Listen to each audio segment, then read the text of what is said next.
Hey everybody, Dr. Glenn here, and welcome to Dr. Glenn Live. And today we're going to continue our talk about neurotransmitters. And today the neurotransmitter that we're going to talk about is dopamine.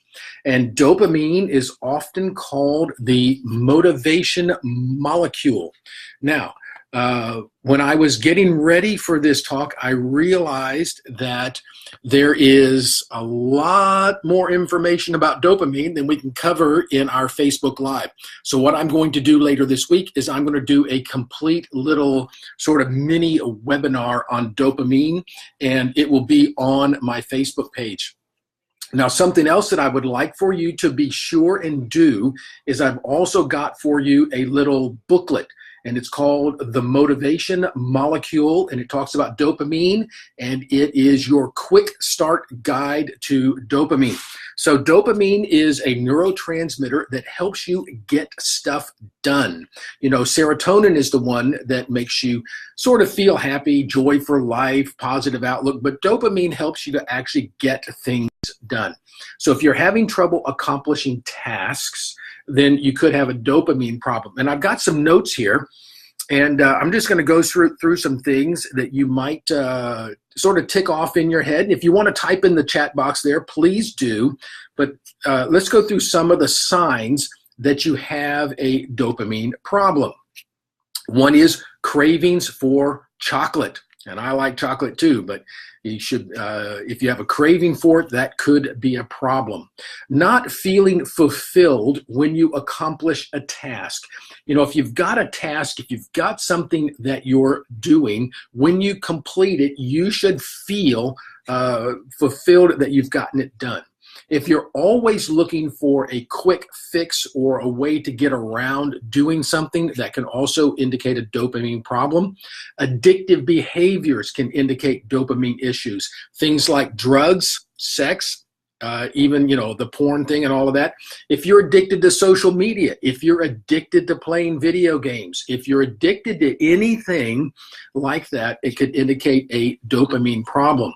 If you have a hard time focusing on things and staying focused and following through on your tasks, that could do it. If you, let's say you go on a diet and you celebrate you're losing 5 pounds by, you know, cheating, then you're probably having trouble following through. All right, feelings of hopelessness or worthlessness are also signs of dopamine problems. Feeling tired in the morning. If you get a good night's sleep, you know, a good 7 to 8 hours, and you still feel tired, that could indicate a dopamine problem. If your temper has gotten short, and this happens to a lot of us, we think it's, oh, you're just getting older and you're getting crotchety. No, it's not. It's a dopamine issue often. And if you don't feel like going out like you used to. Now, what do I mean by that? I actually have a patient who came in a few weeks ago, and she had gotten so down with her with this kind of a problem that she would see friends calling her and she wouldn't even answer the phone when it was her friends. So that can be a dopamine problem. Somebody just asked me, what's the solution for this? I'm getting ready to give them to you right now. So if you have 3 or more of those things that we just mentioned, then there's a very good possibility you have a dopamine issue. So let's talk about some of the things that are very, very important in dopamine production. And remember this, that when I was in school, and when most doctors are in school, as a matter of fact, I had a person in the office last week that's doing their PhD, and she in psychology, and she said they are still, even today, teaching that dopamine is made in the brain. Most of your dopamine is made in your gut. Now, here are some big things that that you can do, some action steps that you can take. It's not complicated in solving your dopamine issues. And the number one thing is to make sure that you get good sleep. And when I say good sleep, I mean not only that you sleep well, but that you get enough. You should be getting a good 7 to 8 hours of good quality sleep every night. You know, some people wear this thing, they wear it like a badge. They say, well, I don't need a lot of sleep. I can get by on 4 or 5 hours of sleep. Yeah, your body needs the sleep. That's when your body heals and repairs and makes stuff like your neurotransmitters. There's going to be a couple of problems with sleep. One is trouble falling asleep. That can be a cortisol problem. And the other is if you're waking up at around 3 o'clock in the morning and you can't go back to sleep right away, you could be having a blood sugar regulation problem that's called reactive hypoglycemia. And in my in the download that I have for you that should be there on the Facebook page, I had it scheduled to post at 12:30, so it should be there. Go download that little mini book that I put together for you. And there's actually a quiz in there that you can take that will show you about your sleep patterns. Okay, the next thing, I've got my little notes here because I don't want to miss anything. The next thing that's really, really important in your production of dopamine is getting enough protein. I know that doesn't sound like, how does that affect? Well, dopamine is made from an amino acid called tyrosine, and you need plenty of tyrosine to make dopamine, and it's also very, very important for adrenal and for thyroid function. There's a huge correlation between dopamine levels and thyroid and adrenal function. So you need to be making sure that you get plenty of good quality proteins in your diet. And in the download there that I have for you, there is a place where you can go and look and check out the foods that are high in tyrosine. And that's really, really important. One other thing about dopamine, before I forget, is that dopamine is one of the cofactors that the liver uses to convert T4 into T3. That's your thyroid hormone, converting from inactive T4 into the active form, which is T3. If you don't have enough dopamine, and remember, most of it's made in your gut, you can never do your T4 to T3 conversion like you're supposed to, and so you'll have thyroid problems. And you can take Synthroid all day long, and it won't make any difference if you're not able to convert that. So that's real important. You need to make sure you get plenty of protein. That can become a real challenge if you're a vegetarian, but there are things that you can do, and we help a lot of people with that. Talking about the digestion while we're into the protein, let's talk about some things just a few things that you can do. Now, you can make sure you get plenty of sleep, but here's some other things that you can do. First of all, make sure, these are the 5 C's about digestion. One is choose. Choose to eat good quality foods. That is a choice that you can make, and that is within your parameter to make that decision. Also, make sure that you chew your food. You know, even I have this problem. Very, very few people actually chew their food off enough times to really get it starting to break down. Make sure that when you eat that you are chilled out. Don't be eating food while you're driving your car and you're stressed out. Don't eat food if you're watching the news and it gets you all upset. You need to eat in a relaxed environment so that you're not driving a stress factor while you're eating.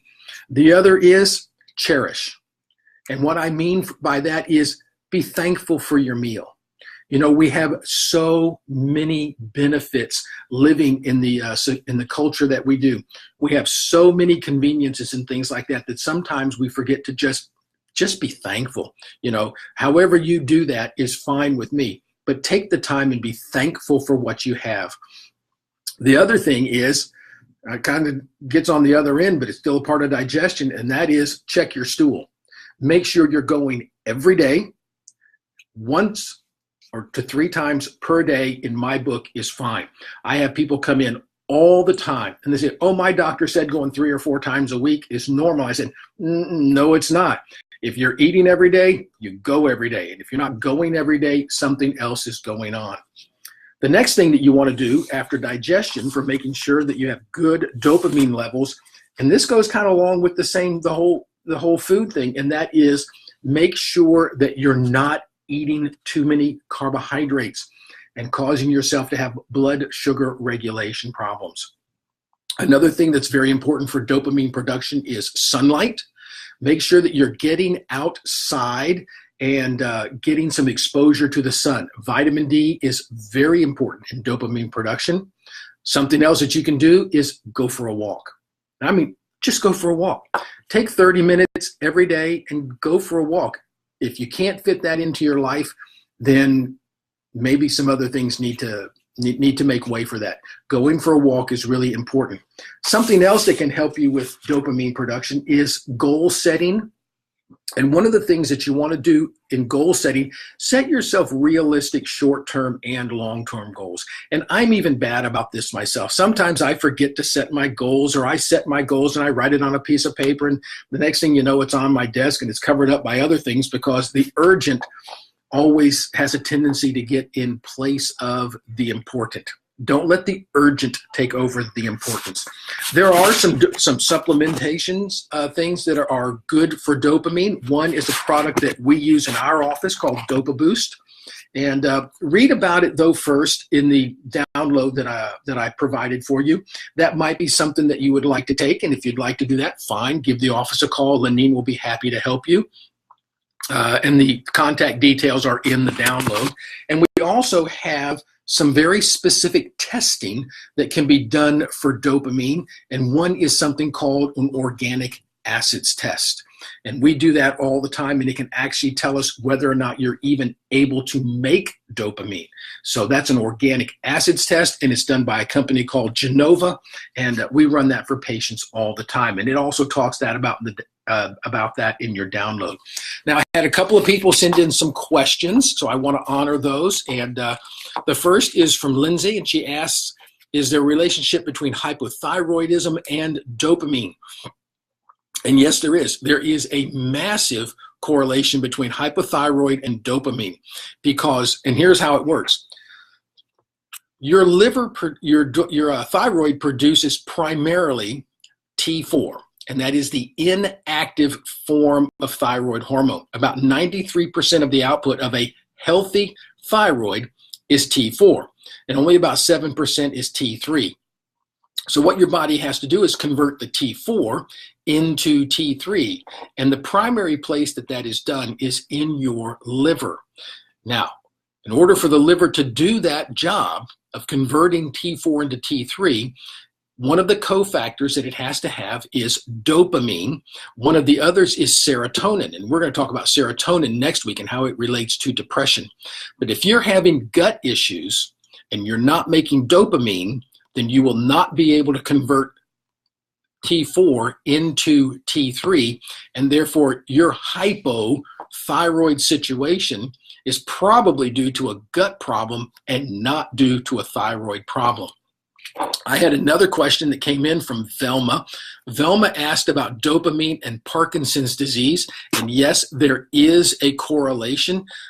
She asked about people that become socially withdrawn and things like that. And I just mentioned that to you, that had a patient, she wouldn't even answer the phone when it was one of her friends, because she knew they were going to ask her if she wanted to go out to dinner, do something like that. She didn't want to do anything. She didn't want to sit inside the house and hibernate. That's a dopamine issue. Brain fog is also correlated with dopamine, and there is a connection between all these things. A decrease in dopamine is not an aging phenomenon.